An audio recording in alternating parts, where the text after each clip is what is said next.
What is up, and welcome to Twin Dragon Podcast Show. We're your hosts. My name is Mike. And I'm Bobby. The show will be about two young working professionals going through the craziness of life. We'll have fun conversations about current events and what's happening in our lives. So, why do you want to know more? Well, if you're bored at home, eating, or just chilling, and want to listen to something new, you've come to the right place. All right, guys, welcome back to Twin Dragon Podcast. My name is Bobby. And I'm Mike.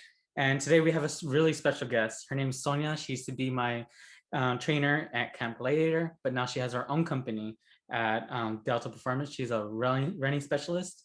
So here's Sonya.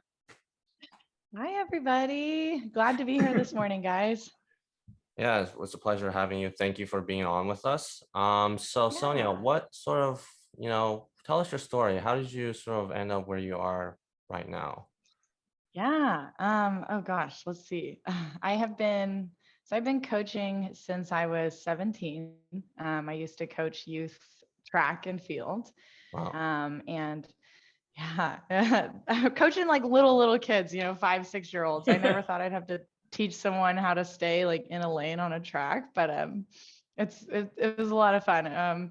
So that kind of sparked my interest, and then I went off to college and I was studying all kinds of different, you go to college and you like study this, you study a little bit of that till you figure out what you want to do. And when I got done, I still had this desire to coach and train and be around the track and be around people who want to be bettering themselves and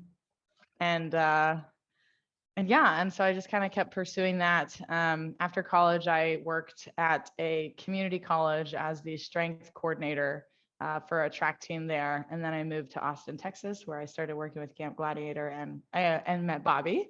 And I really loved it. I just missed being around running. And that's kind of my, running is my background. I've been running track since I was like 10. And I just really missed being around that atmosphere. So that's why I decided to start Delta Performance, which is a running program to help runners of all levels, whether you're a brand new runner or whether you don't even maybe see yourself as a runner, but you've always run a 5K or a half, all the way up to people who are, doing regular marathons and triathlons and things like that.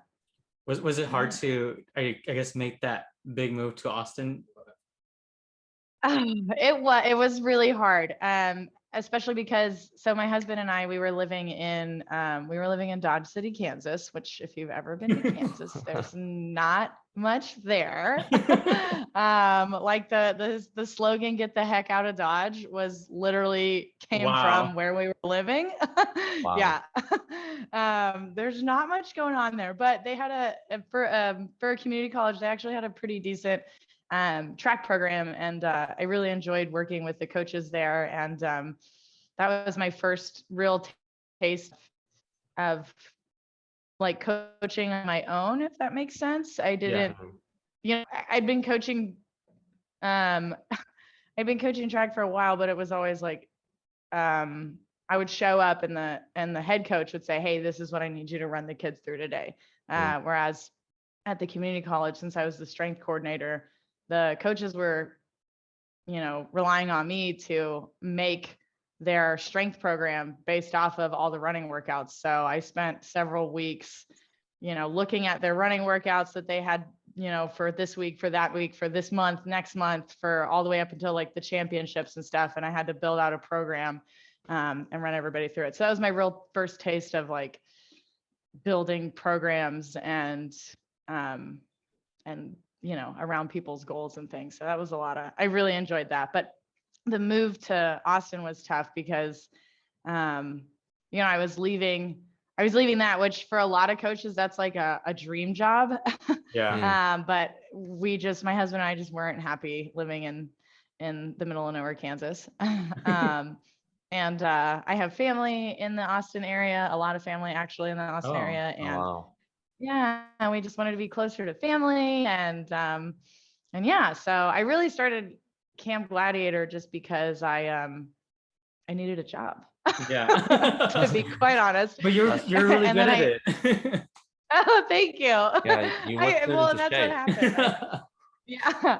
I ended up really falling in love, and I loved working. I didn't realize how much I loved working with the general public Mm, until I started doing Camp Gladiator and working with adults who, want to better themselves. And I'm really big on constantly bettering yourself, whether you're mhm. reading books or whether that's like physical, mental, whatever that is. And so honestly, Bobby, being around you at CG and other campers, like it was so inspiring to see so many people, who didn't come from a background like me, where I was put in sports and played sports my entire life, and being around so many people who are like, hey, I am being athletic for the first time in my life at age, you know, 28, 29, some of them like in their 40s, and seeing them come out and want to better themselves in that aspect, it was really inspiring, and I really fell in love. So anyways, fast forward 5 years later, I was like, okay, I'm ready to kind of get back to my running roots, but I Mm, still wanted to work with the general public, which is why I started my Delta Performance program. Wow. nice. Do you, Yeah. I guess, do you prefer kids, working with kids, or adults now? Don't tell the kids that I'm training this week, but I definitely prefer my adults. Kids are great. I really enjoy working with kids as well. It's when I say kids, I guess I prefer like the middle high school age Okay. Mm, to like the younger kids, what I first started out with. There are a lot of the younger kids, they're fun, but it's not as, it's not as technical. A lot of it is just, hey, we're literally just trying to make track and field fun for these young kids so that they want to keep coming back next year and next year and next year. Okay. Whereas I love getting technical. I have my big focus, I'm a running performance specialist, but I'm very good. I don't know how to say this without sounding super cocky. I'm very good at training people for like speed and short distances, and like getting very technical with top end speed running mechanics and things like that. wow. Um, so yeah, so I enjoy working with like high school kids, because when a when an athlete gets to high school, that's when you like really get to start kind of not picking at their form, but like, picking certain things and saying, hey, you're running really well, but if we can adjust these little things here in your start, or get your acceleration out of the blocks a little bit better, that's when it gets like really fun for me, getting really nerdy and geeky, and watching people and noticing like, oh, when you take your first step out of the blocks, your hips are dropping like this. If we do these strength exercises, that'll help to adjust your hips, and then you'll come out and be driving a little bit better through your drive phase, and that kind of stuff. So I enjoy the little kids, but it's not as technical as I like to be. Yeah, I think it's when you talked about blocks, it kind of reminds me of middle school. Yeah. I played football in middle school, and then when I transferred to doing track, you know how there's a stance when you get on the track. I did a Yeah. football stance instead of a track stance. So it's like Oh, football like when stance is you're, like oh yeah, when you're about to like it's hike the like you're ball. squatting. Yeah, Yeah. yeah, They're like, Bobby, what are you doing? I'm sure you looked great, Bobby. yeah. It probably still ran pretty well, right? Yeah. Do Yeah. you have any Yes. questions? So Sonia, it sounds like you did both like strength training and also like sort of like running coaching. Like, Mhm. did you sort of, I guess like how were you always into the running, and then the strength training was just kind of more from the sort of like the opportunity you were given in college, or do you also sort of like incorporate that as well? Yeah. Yeah. So, I I'll be honest, when I was in college running track, I did not always look forward to my lifting days. Mm, Um, but as I kept going through, I spent 4 years running track in college, and as I kept going through it, it kind of became like a labor of love, I guess. I would mm, like not really enjoy. I knew going into the weight room, I was like, oh my God, like I can't believe we have to do this right now. And just the idea of like putting a barbell on your back and counting out your reps, 1, 2, 3, like it just was so daunting to me. But uh-huh. as I started to get a little bit more, as I just started to learn about the sport, and then like human biomechanics and how our muscles work and things like that, I realized how important lifting is Mm, to just keep you injury free, especially when we're talking about running. there are so many like little common running injuries. Like you hear shin splints, you hear people saying, oh, I can't run because I have knee pain or low back pain or whatever it is. And all of these running injuries can be fixed simply by doing some very basic strength training. And I think so what really got me wanting to do my program was working with Camp Gladiator, working with the general public, and then getting all these campers asking me, because they knew me as the running trainer. They would, I'm sure Bobby can attest to that, but I would get all these people coming to me and they'd ask me these questions. They'd be like, how do I get rid of shin splints? Or like, oh, my knees hurt when I run. Like, or they would tell me like, oh, I can't run ever. I'm never going to be able to run a 5K because I get back pain when I run. And I'm over here like, no, you can. You just have to have the correct training for it. So I wanted to build Delta, and I wanted to make sure that we had that strength aspect in it because it is so important for your running. And that's my big thing with Delta is making sure that, yes, I want to make you a faster runner, but first and foremost, I want to make sure that you can run without pain. So that's one of the big things that we focus on. Wow, gotcha. Where did the name Delta come from? Yeah. So this is gonna sound so corny. Well, first off, it's a 3-phase program. So it's a month-long program, and there's 3 different phases that we tackle in it. The first phase is a foundation phase, and it's very basic. We go over basic running drills, we go over basic lifting techniques, and we go over like basic running like cardio workouts, right? And then our second phase is absolute speed and strength, and that's over all distances. So our focus changes a little bit to help you speed up your running, whether you're running like a 12-minute mile, or whether you're running an 8-minute mile and you're trying to get those faster, or you're just like, hey, I'm just trying to go from walking my miles to running my miles. And then our last phase is it's called reactive power. And this is all about one of the big things that runners, just as a general population, if you're not like a pro athlete or something, we don't take into consideration that you're having to react to ground forces with every single step you're taking when you run. And there's specific training that you should be doing to help with that. Whether that's muscle training or literally like jumping and stuff. So it's a lot of like plyometric, like easy plyometric work, things like that. So that's the technical reason why it's called Delta Performance. But I have one tattoo, and it's different triangles.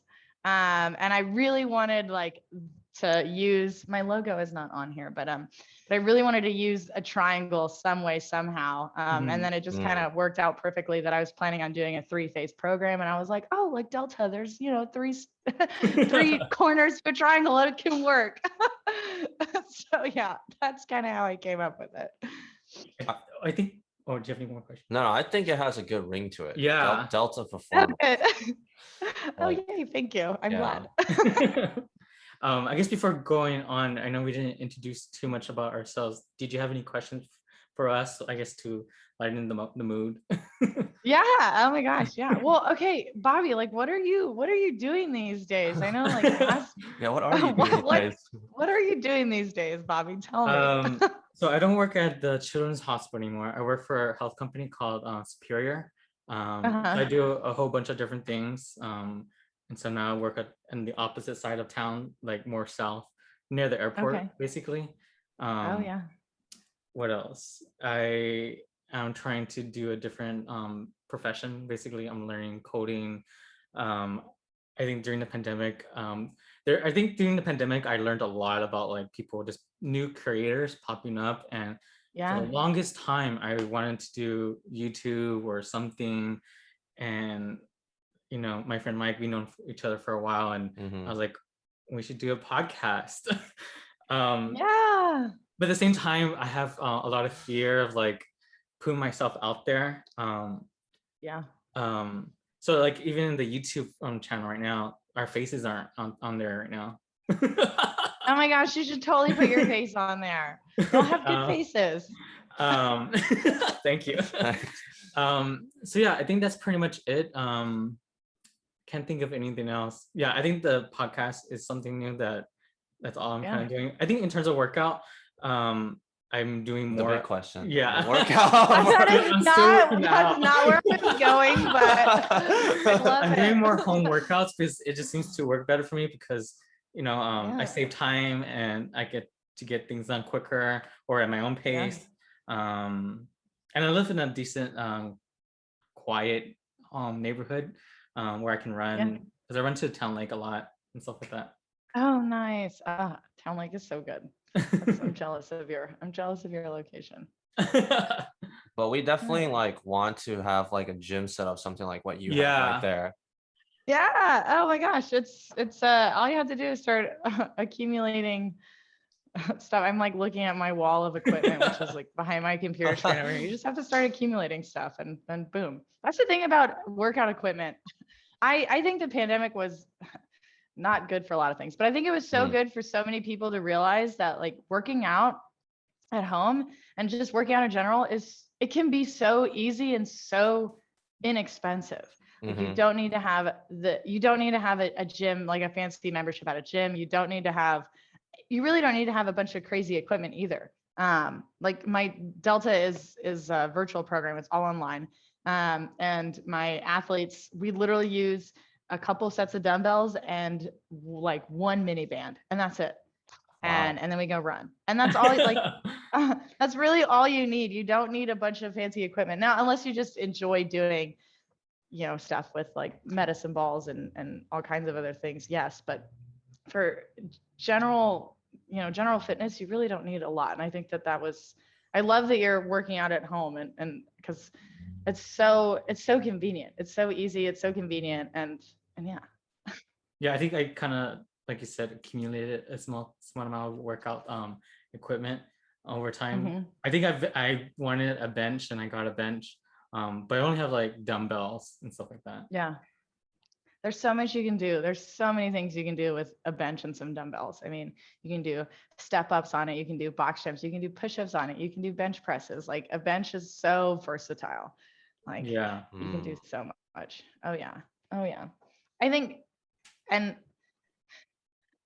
that having a program to follow, whether it's Camp Gladiator, whether it's something like Delta, whether it's something that you got from a trainer who wrote it specifically for you, that's so valuable because I can come into my garage and say, okay, what did I do yesterday? I did XYZ and my goal is this. Okay, I should probably do a workout similar to this. And I can like quickly write myself something that stays within, the boundaries of my goals and things like that. But a lot of people don't know how to do that. And that's just like anything else. You wouldn't go try to teach. Well, I mean, you could go try to teach yourself Spanish or algebra, but it'd be really difficult to do without having a teacher there.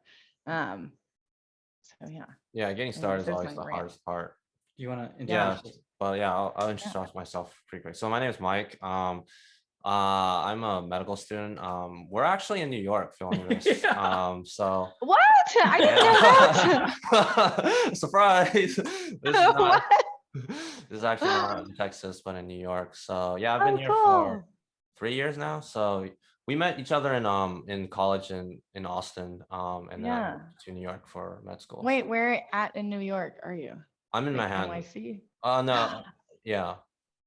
I'm going to be there in September. I would love to meet you in person, Mike. Oh yeah, we are. Oh yeah, he's coming back in September too. So we can get the whole gang together. Oh yes, let's do it. Let's get the whole gang together. I love that. Oh my God, yeah. That would be so fun. I'm going to stay with a friend who lives in Manhattan. So nice, just like him. Let's do it. Oh my gosh, yes. Okay, I'm in. I'll let you guys know. Cool. September 8th through the 18th. That's when I'll be there. Maybe we can have like part 2 going on after that. Oh yeah. I would love that. Oh my gosh, yeah, I would love that. Let's do it. Yeah. So Mike, you're a medical student. Yes. Wait, what kind of medicine? So I'm actually applying into radiology. So that's like a more specialized area of medicine. Mhm. Mostly kind of just like reading the images on patients who like, for instance, like somebody gets like a fracture or like a injury, Mhm. and like, the people who actually read the films are the radiologists. And then we tell Okay. like the doctors like, hey, this is what's going on with your patient. You should do XYZ, etc. Oh, I Yeah. did not know that about a radiologist. Yeah, most people don't know radiologists exist and that they actually coordinate most of the care for the patient. They're just kind of in the back, like, Oh, it's all good. okay. So you're super important. Okay. Okay. Look out, world. Here comes Mike. Yeah. Nice. Did you actually have a question? Did you ever thought you would like start a business? Man, I not until recently. I always just thought I would work as a track coach at a high school or a like a college or something. Hmm. I never really thought that I would be doing this. And I will say, as much as I love Team Delta and everything that I'm doing, like the day that the head coach at UT calls me and is like, Sonya, we need you to be an assistant coach, I'm gonna be like, ooh, I gotta go. That's probably never gonna happen though. Um, but no, I didn't, it's a lot of work being a business owner. Mm, I never really thought that I would be doing this on my own, but really the pandemic kind of forced me to do it. This was kind of I had a 2-year plan to gradually leave Camp Gladiator and kind of do my own thing running Delta Performance. mm, But then the pandemic hit and nothing was happening and didn't have anything to do, and my wedding got canceled with my husband because pandemic. right. and um and yeah, so I was like, well, I have nothing going on, I'm literally not even planning a wedding anymore, so I might as well just Start a business. finally take the steps of starting a business. So the first thing was building my website, which, man, I am not a like coder or programmer, and that is a real pain That's in the you. butt. That's all you. Man. I should Get this hire you, guy. Bobby. um, but yeah, so that was a real pain in the butt. But then, once I got all of like the tech stuff situated, Mhm. I was able to really focus on building my, program and stuff like that, which that's the fun part. I sat there with like all of my textbooks. I had my, my anatomy of movement book right here, and I had my USA track and field book here. And then I had the Cooper Institute, um, uh, personal training book over here, and I like had it all laid out, and I was like, ooh, what are we gonna do? Oh my gosh, that's what I like geek out about, is like thumbing through books and like watching muscles move. And I'm such a nerd, but I love it. It's okay. I'm a mess student. Same thing. I I'm understand. sure, yeah, I was like, I'm sure you do the same thing. You're like, oh my God, did you know that when you do this to your muscle, it does that? Like, fascinating. Yeah. Yep. Been there. Oh But I yeah. guess like how did you sort of like, it sounds like there's a lot to a lot of knowledge. Like did you like learn that all in college, or like was that sort of like you continuing like learning more as you became after you became a trainer? Like so like Yeah. what, yeah, how did you accumulate, or like where does that happen along the way? Yeah, so I was actually studying journalism at Rutgers University. Oh. Wow, it's completely Yeah, completely different. different. Completely different. Yeah. Yeah, and I decided um after doing that, I was like, wow, I don't want to be a journalist. um I just loved being around the track, and I would go home on my summer vacations and things, and I would go and I would help out with the track team that I've been helping out with since I was 17 years old. Anyways, um, yeah, I just, like I said in the beginning, I'm very big of constantly benefiting yourself or bettering yourself, excuse me. And so I was always like, even through college, I was always like reading, Runner's World magazines and like trying to figure out like why we're doing the things that we're doing, to the point where I would literally, I'm pretty sure the trainer Jen, I think her name was Jen. When you're a Division 1 athlete, like you basically have like 4 personal trainers. You have you have your track Wow. coach, and then you have your like a lot of times you have like your head track coach who's giving you your running workouts and things. Then you have your like specialty coach who is taking you through, like I was a pole vaulter, so they're taking through it, track practice and stuff. And then you have your weightlifting coach. And then you also have your athletic trainer who's making sure, every time you have like any sort of, ow, my quad hurts, I have like this, that kind of feels like an injury, you're going to see them as well. So anyways, I'm pretty sure my athletic trainers thought I was like the most annoying kid ever, because I'd always be like, I'd go in and be like, my low back is hurting. And they'd be like, okay, lay on the table. We're going to they're like hook you up to stem stuff, and they would like put ice on you and they'd rub you down with this, and they'd like put this like cream on you or whatever. And I'd always be like, why are we doing that? What is that? What is that? Da, da, da. I would like literally come in with a notepad and be like, I want to know everything that you're doing and why you're doing it.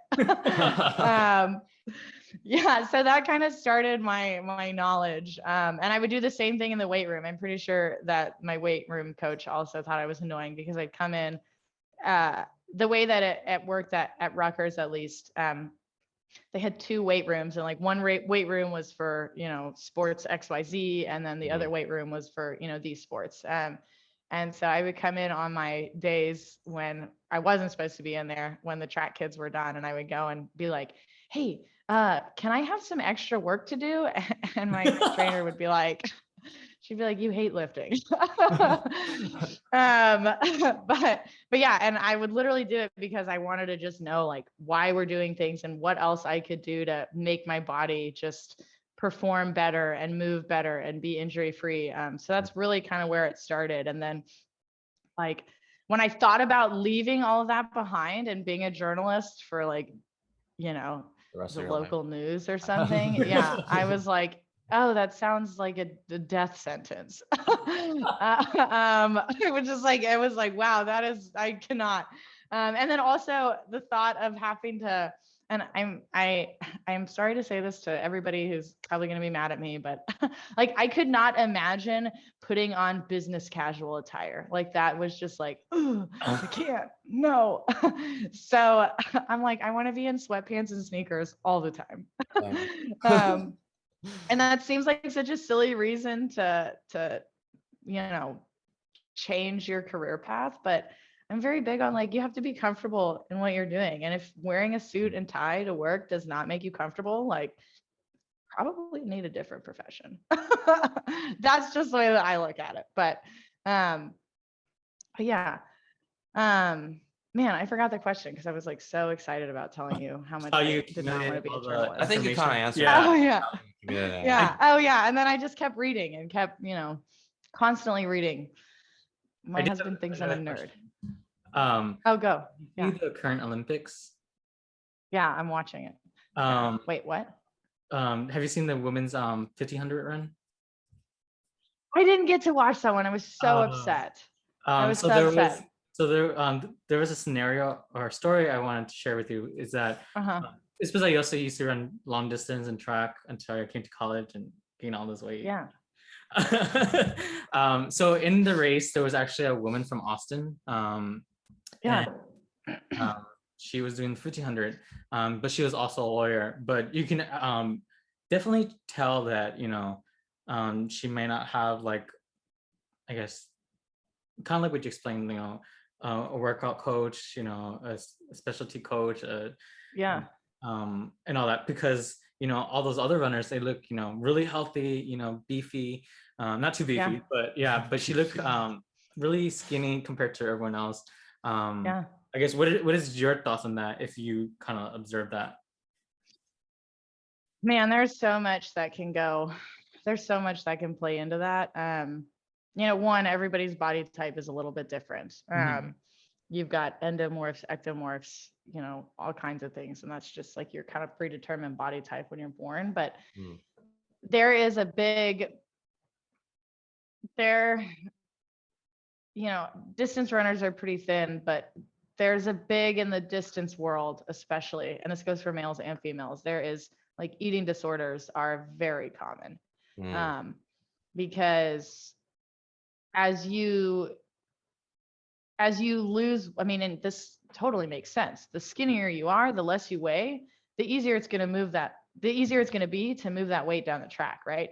mhm, So and I hate that my mind goes to that, because I don't want to see an athlete who looks, really skinny and automatically think like, oh, they're probably not eating well. But it is so common in the endurance athlete world to be a little bit malnourished, on both sides, because there comes a point where, you'll be moving faster and faster and faster because you're thinner, but your muscles are still able to keep up. But there comes a point where, and Mike, I'm sure you know this really well, and you, Bobby, like there comes a point where you are getting diminished returns because now your body is literally breaking down. mm, And I have worked with athletes. I actually have a couple of athletes I'm training right now who have struggled with eating disorders. I have had friends, I've had teammates, like all across the board from middle school all the way up to college, who have had like eating disorders in the endurance world, because it's true, like you will start to move faster. So whenever I see an athlete on the track who just like looks too skinny, that I hate that that's where my mind goes, but that's exactly what I kind of think is like, oh, they're probably just not eating well. And that's such a hard conversation to have, because they could also just be skinny. Yeah, yeah. They could also just be like, that's just their body type, and they are eating a lot and they are eating healthy. So that's one of the harder things about catching that in the endurance world is, endurance athletes are naturally thin, Yeah. because that's their muscle types for what they're doing but yeah, that's a really hard one to catch. And honestly, most of the time, the sad truth is most of the time these athletes who do have an eating disorder, they will perform at a really high level, and you won't catch, as a coach or a trainer, you won't catch the eating disorder until it's like, oh wow, we are having, our bones are literally breaking from running, and we're developing heart problems because we're not eating enough and fueling our body enough. So unfortunately, like that's the reality of it, is that most trainers and coaches aren't catching these things until it's like almost too late. Like, oh, we need to go to the hospital because you're like, you're getting stress fractures in places you shouldn't be getting stress fractures. wow. Or you're, passing out after a couple of runs that shouldn't have been that hard. So yeah, I love that you asked that though, Bobby, because it's something that doesn't get talked about enough, I think. And I think that as coaches and as people in the medical industry, like we need to be aware of those things. We need to be telling people like, hey, you can run extremely well. You can, or compete, whatever you're doing, you can compete extremely well, but your nutrition is so vital to that, because for your longevity, like, yeah, you're going to see short-term gains, but your longevity, like you're not going to be able to last if you're not fueling your body. Yeah, and I just want to disclaim everyone. I just wanted to make sure that I guess your perspective on that. But she did give a really good kick at the end. She was second to last at the very in the beginning, but at the very end she gave a really good kick. Yeah. Yeah, she did really well, and especially since she's a lawyer. She's got a lot going on in her life. I need to go watch that race. I've been following it. I have a couple of former teammates from Rutgers competing. Wow. Oh, And wow. I've been watching a little bit more I've been watching like the field events a lot more, and I missed the 1500 women's. Wow. Yeah. I guess since we're on like these scenarios, we can sort of give these fitness scenarios that we kind of thought of to Yeah. Yeah. It's a segment called Inspire Us. So basically, we're going to give you a scenario and you're supposed to inspire us or just the person in this scenario. Yeah. So the first one is I don't know if you like I guess like seeing you're more running focused. Maybe I don't know if this pertains, but I'm sure it probably fits. Someone who can't bulk up easily and is like skinny fat. What would you do or tell them? Um, yeah, and they're trying to bulk up, man. Bulking up, okay. First and foremost, for all I understand the skinny fat because that's me. I have been the skinny fat. I get it. And bulking up is in all honesty, from a physiological standpoint, is more challenging than losing weight. Mm, From a mental standpoint, like that's a whole different story. But from a strictly like physiological standpoint, like bulking up is so hard to do. Um, because not only are you going to have to like eat way more than you're used to, you also need to be lifting and working out and pushing weights that are going to help you grow your muscle mass. And then that, yes, but the hardest part is like being patient and continuously doing it, because mm, it takes just we're so, as a society, we're so impatient these days, and we want these quick okay. fixes, and So true. people don't realize that that'll take, like, it takes about 2 months to see a simple like 10% growth in your muscle mass. And that's if you're working out very regularly, you're on your schedule, you're on your routine. Like, that's 2 months to grow your muscle mass like nothing. Yeah, can you see that? Like that much.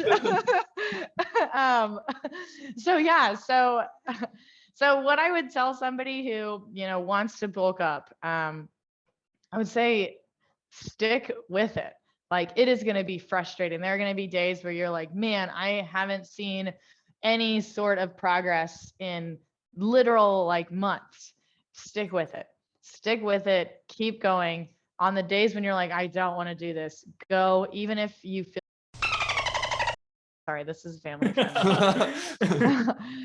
Even if you feel like you're half butting the workout, like, go. It's gonna make, that will make a difference over the long run, as you just being consistent with it. And find a coach. Like, seriously, find a coach. Doing it on your own is so much harder than having a coach, or even at least a teammate, like at least a friend who wants to do this with you. Mm. Doing these things on your own are so hard because there is such a huge mental aspect to it.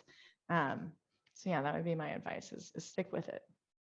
And I just also want to let you know the reason that we came up with this segment is because when I was in Camp Later, you gave really good Yeah. speeches, or like, if anyone can do it, it wouldn't be as hard. I remember that one. Yes. It was If it were easy, everyone would do it. Yes, that's so true. The other one that I have is someone who can't lose weight easily but is dieting and exercising. I guess it's taking a long time to lose the weight. Yeah. Man, same concept there though. You have to think about it when you decide, when you finally make the decision, like, hey, I'm gonna stick with this, I'm gonna lose weight. You have to look back and say, we have all these goals of, I want to lose 50 pounds, 20 pounds, whatever it is. You have to look back and say, how long did it take me to gain that 20 pounds, right? You didn't go to bed one day weighing 140 pounds and then wake up the next day weighing 200 pounds. You didn't gain 60 pounds overnight. It's not going to happen overnight. You gained that, weight, whatever it was. It took months to do that. And maybe, if somebody's at a point where they're, they've been the same weight for forever, well, they've kind of plateaued, and that's great. But now we need to just be kind to ourselves and understand that it's going to take time to lose that weight. Yeah. Having the right diet is important. And I'm probably going to make some of your listeners mad, but stop doing keto, people. Stop doing keto. That makes no sense. Why on earth are we putting butter in our coffee to lose weight? That doesn't make any sense. Anyways, a good nutritionist or dietitian is going to tell you, the best diet out there is one that you can stick with for the long run, not one that is just a quick fix that you're going to lose 20 pounds in 20 days. That's that is not only is that not healthy, but that's also not sustainable. You're going to gain that weight back in 20 days. I can guarantee it. But also a diet that consists of whole foods. We're talking carbohydrates. Carbs are good for you. Okay. Carbs are good for you. We're talking fruits, veggies. Those are carbs. Go eat a salad. That's a carb. Whole grains.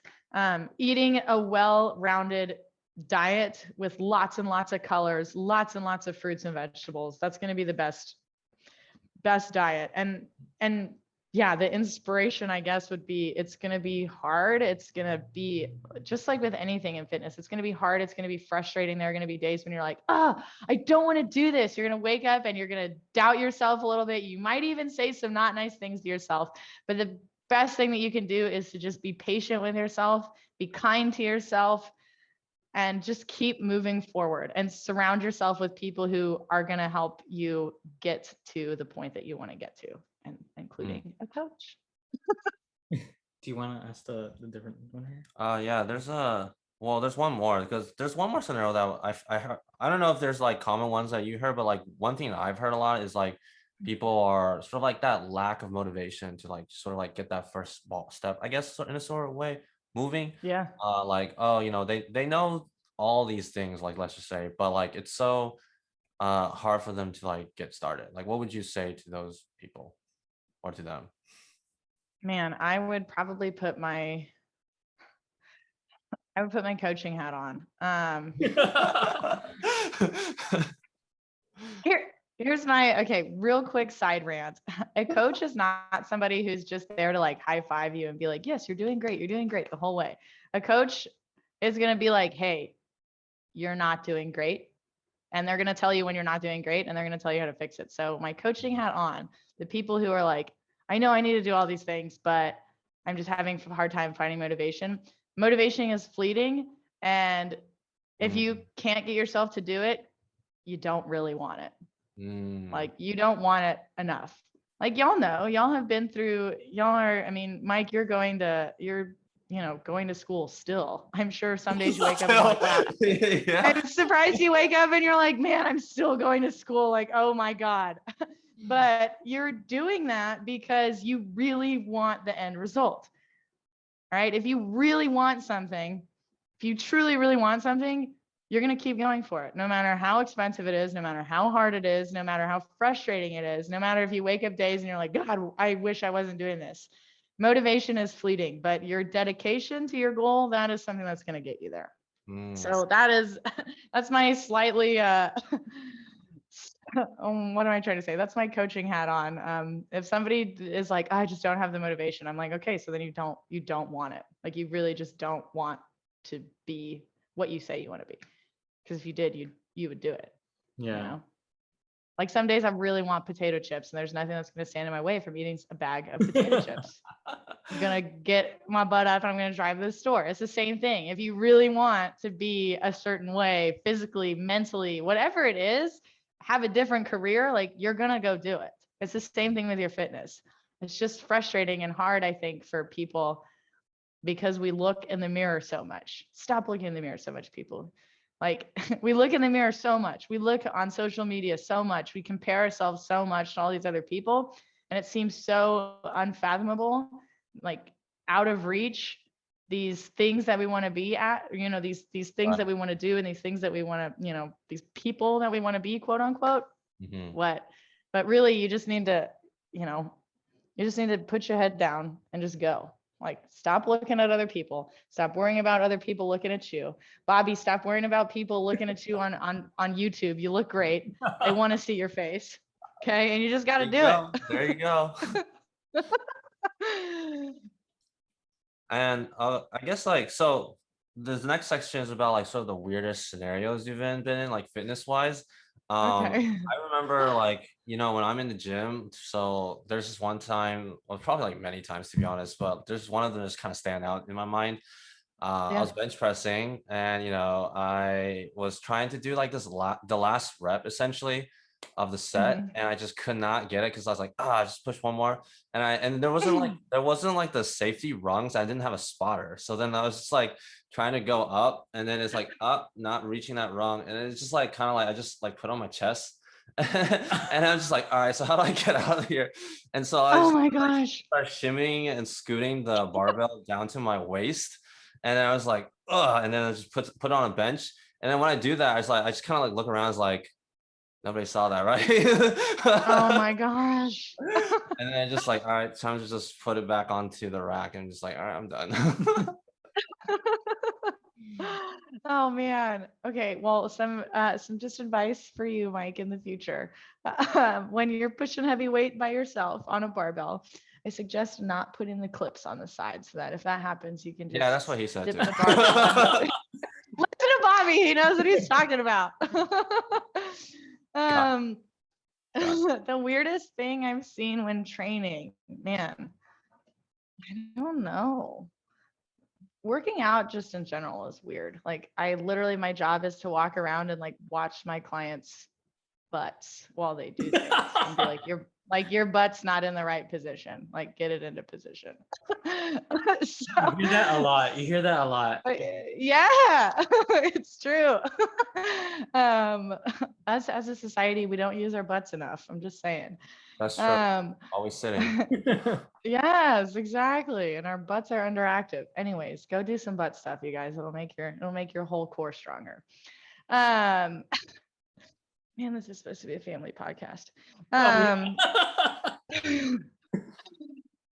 Yeah, I don't know. I can't think of anything that I think is weird. I think I remember a scenario that you posted on your Instagram about someone wanting to only go once or twice a month, but they give you he wants you to make him a full workout schedule or something like that. Oh man, yeah. You want me to rant about that? Yeah, just a little, just some insight.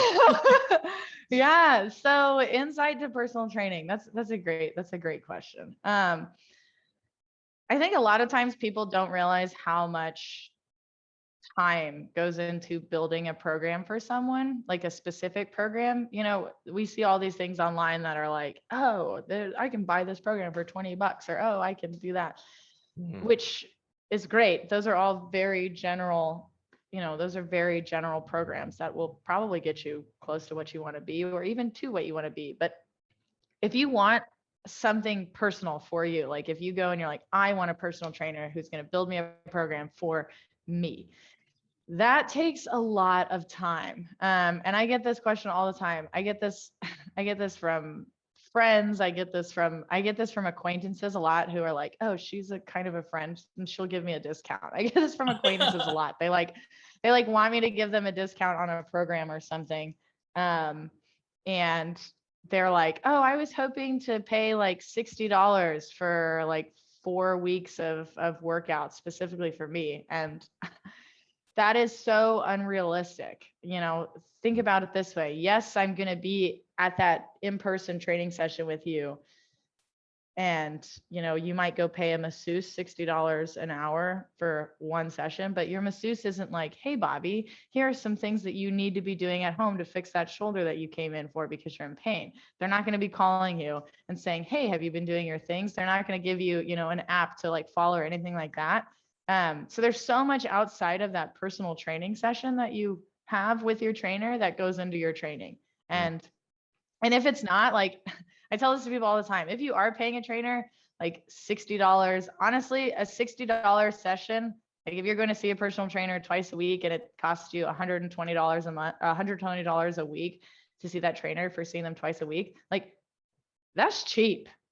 Like that's a cheap personal trainer, because you're paying them $60 an hour for their time right there.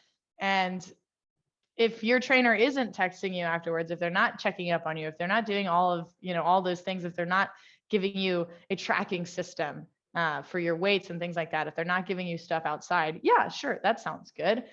But I personally, as a trainer, I would honestly question their dedication to you a little bit, because they're not going to see that time as being valuable. Whereas me, I'm going to be honest, I'm not a cheap personal trainer, but I'm going to give my people everything they need. Like my clients, they will literally call me at like random hours of the day because they're like, hey, I am at the gym right now. I don't know what's going on. I'm like, hey, let's jump on FaceTime really quickly. Let me watch your form. Let me see what's going on. If your trainer's not doing that for you, you probably are paying a trainer a little bit less, and that's okay. But if you really want that personalized attention, which if you're going to pay a personal trainer, in my opinion, I'm like, you should get that very personalized attention. Like you're going to have to be ready to invest in your health and wellness. And investing in your health and wellness in the long run, it's just like any other investment. It's going to be so invaluable. You're going to be seeing the doctor less. You're going to be, having less pain while you're doing things. You're going to be seeing the active release therapist less. You're going to be sick less. You're going to be taking all of those other things that you would be spending all this money on that don't seem super expensive, but in the long run, if you go see the doctor once a month and you're also seeing an active release therapist once a month, and you also have, somebody else who, like a massage therapist who's helping you do all these things, like you're going to be seeing those people less. You're going to be paying them less. You're going to be paying your trainer just a little bit more to keep you healthy. Does that answer your question, Bobby? Yeah. I just thought of it as a kind of a weird scenario as well. Like people asking you. Oh yeah. People do that all the time. They're like, oh, you're a trainer. It must be really easy for you to like whip out a workout. And I'm like, well, yeah, but you can pay me for that because that's my job. You wouldn't go up to a lawyer and be like, hey, can you give me legal advice for free? Because the lawyer's going to be like, no. That's funny. I guess one other question is like, if someone wants to be a personal trainer, how would you tell them to get started now that you've known, like you've been through like all this already and you have like a lot of experience? Yeah.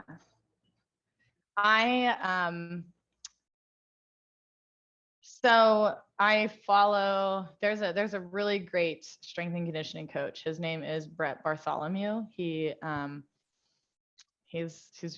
awesome. He has a program that he puts out now, and it's actually has nothing. I mean, it has a lot to do with training, but he's all about communication and as coaches communicating to your athletes well. And one of the things he says, which I think it like really hit me the other day, I think it's great, is he hates saying follow your passion. It was like, because your passion is great, but you have no business skills for that passion necessarily. You have no communication skills for that passion necessarily. So if somebody wants to be a personal trainer, and you're like, that's what I'm really passionate about, that is awesome. But simply getting a personal training certification, like I have seen so many personal trainers, they are like the most enthusiastic. They're like, this is my passion. I love working out. I love exercising. Just because you love exercising and you're passionate about exercising doesn't mean you're going to make a good personal trainer, because there's so much business on the backside of being a personal trainer. You have to know how to sell your product. You have to know how to sell yourself. Not only that, you have to know how to take all of that nerdy book stuff and translate that to something that your client or your class or whoever you're training can understand. I can sit there and I can tell when I'm getting too deep on the physiology and anatomy of things, because my clients' eyes just like glaze over and they're like, I don't know what you said at all.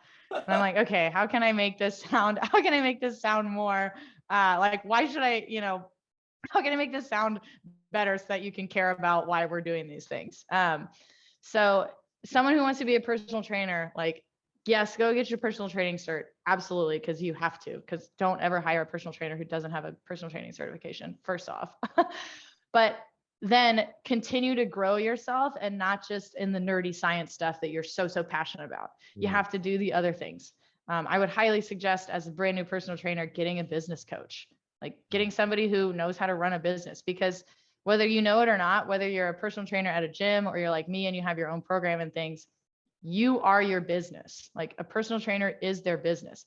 And even if you're a personal trainer at a gym, the gym is going to be feeding you leads, but they're not necessarily going to be feeding you clients that you're going to keep forever. If you can't take a client and not only give them, anybody can write a good program. Anybody can write a hard workout. Bobby can write a hard workout. He's going to be like, do 10 burpees and then sprint and then 10 more burpees and sprint. That's really freaking hard. Anybody can do that. But the hard part is taking these potential clients who have all kinds of different needs and giving them not only amazing customer service, but also getting them to their goals and seeing you as the trainer, seeing your value. Like, why am I paying you all this money? Like, you need to be giving them value, which again is why I say, if you're paying a trainer like $60 an hour, but they're not texting you, they're not following up with you, they're not giving you nutritional advice, they're not doing all the extra stuff, like, in my opinion, I'm like, that's not worth it, because you're only going to get so far with that trainer. So new trainers out there, that's great that you are passionate about working out, but you need to be passionate about helping people. And how do you do that? You need to be able to get good at the things that are boring. You need to get good at doing business stuff. You need to have a tracking system. Oh my gosh, there's so many personal trainers who start and they're like, wait, I have to keep track of stuff to pay my taxes at the end of the year. I'm like, yeah. You need spreadsheets. You need to be good. You need to be at least decent at spreadsheets. Like, so yeah, that would be my advice for new trainers out there. Awesome. That was a Get a lot. coach. Get a coach. Get a That's lot coach, of trainers. Good advice from the whole thing. So we're just gonna move on to but yeah, thanks for so much of the information that you've given us in this podcast. Yeah. I hope the readers will take something away from all the knowledge you imparted and advice. But now we're gonna move on to the game part of the podcast or show. I can't wait. And so, Bobby, what's the first question? So, well, the game is would you rather? Would you rather? Oh gosh. And so the first question is, would you rather fight one bear-sized duck or 10 duck-sized bears? Oh man. I hate ducks. They freak me out. I got attacked by a duck when I was younger. Wow. So I guess I'd probably take the duck-sized bears. I think I would do that. That'd be kind of cute too. 10 ducks. Yeah. I think I would take that too. They're just hopefully I could just hopefully we could just like work it out and we could cuddle instead. Hopefully they don't have really sharp claws. Yeah. Oh man. Do the same. Yeah, that would be. I think the bears would be okay. The Well, bears. actually, the duck can like one bear-sized duck. Yeah. Too much. Like he's gonna pick you up. Like a bear-sized duck is gonna eat you in one bite, I feel like. Yeah. I don't know. I want my arm pecked off. You need it. Oh. The second one is, would you rather be without elbows or without knees? Oh man, both of those are so important to running. That's hard. I would say without elbows, because I would still be able to do so much. Your knees are so valuable, and so are your elbows, but your knees, gotta have my knees. I'd still be able to run, still be able to swim, still be able to do everything. Yeah. I think I'll be okay without my elbows. Yeah, you just walk around like this and do things like that, I have right? to like pick up my coffee cup like this. Yeah. Or drink out of straws all the time. Yeah. These are too easy, I feel like. Okay, so the next one is, would you rather have smelly feet or food stuck in your teeth all day? Oh, smelly feet for sure, because I feel like my feet are always smelly. My runners out there can attest. They're like, oh yeah, we got sweaty, smelly feet all the time. Wait, so how do you prevent like athlete's foot and stuff like that? Shower after, and not in public places. Yeah, I've actually never had to deal with anything like that. I've never really, our feet are just smelly a little bit because, they get sweaty in your running shoes. True.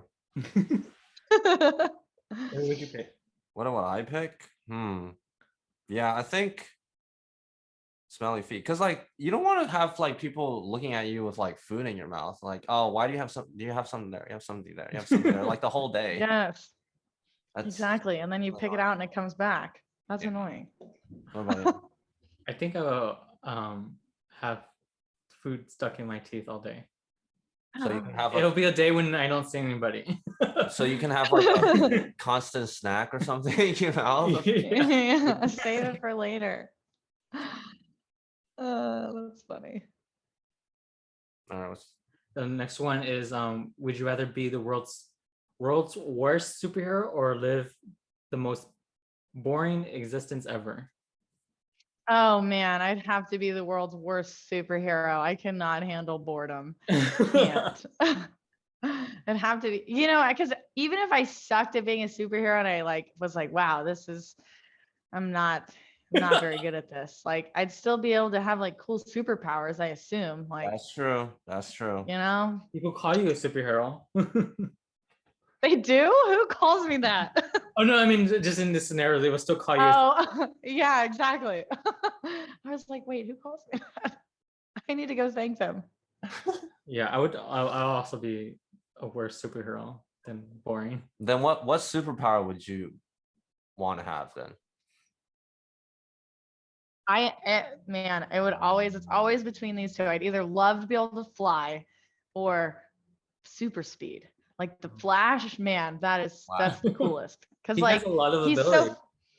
he does. He can run so fast that he can like basically walk on water, and he can run so fast that he can like basically teleport. Yeah. And he can basically be invisible at the same time. Travel in time, face through things. Wait, that movie was what was that movie? Where he Justice League? The Justice League. Zack Snyder's version of the Justice League. Yes. Oh yeah, he went back in time. He basically changed time. I was like, what is ran so fast. I don't know if that's really possible, but yeah, super speed or flying, that would be. What about you, Mike? My superpowers? I don't know. I'm always hung up upon like Doctor Strange because he's like a doctor, but he has like superpowers, like all cool and stuff. I was like, so you'd basically beat him. I like it. That's my guy. So in one of the other podcasts, we talked about WandaVision, and right now WandaVision is like one of my favorite characters, but she's so powerful and she could change things. Yes. She can basically destroy people. So I think Wanda's overpowered. I feel like yeah, she's overpowered. WandaVision was good. My husband and I are watching Loki right now, which is also good. Oh, we are too. Keep it coming, Disney Plus. Keep it coming. Yeah, I know, right? So another question that's similar to the what we were talking about, like superheroes and stuff, is like, would you rather talk like Batman or Mickey Mouse for the rest of your life? Oh my gosh, that's hard. I can't handle either of their voices. I'd be annoyed every time I open my own mouth. And Bobby knows I like to talk. Probably. I hate this question. Probably, I guess Batman. Because at least with the Batman voice, people could still there's still an ounce of like seriousness in the Batman voice. Yeah, I think I would also pick Batman. Yeah, Batman. I think that's the way to go. Mickey Mouse is too much. All right, so we have reached the end of the podcast, but I just want to kind of give you this time to tell people, where can they find you, how do they contact you, just the whole gist. So this time is kind of for you to talk about. Oh, thanks. I have my website, sofitsonya.com. You can find me there, or you can find me on Instagram, sofitsonya, sofit_Sonya. That's it. That's where you can find me. Those places. Facebook, Sonya Rachement, all of it. Yeah. Let me know.